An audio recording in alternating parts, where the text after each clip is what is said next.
Erretratu bat egiten hasten naizenean, gela xuri eta txiki batean sartzen naizela sentitzen dut. Hor preso sentitzen naiz momentu batez. Paretan marra bat ikusi arte.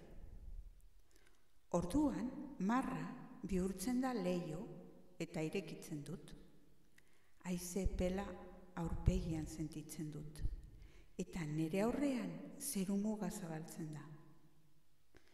Argi gozoa eta kolore guziak sartzen dira gela horretan. Eta presondegia toki zoragarria bihurtzen da.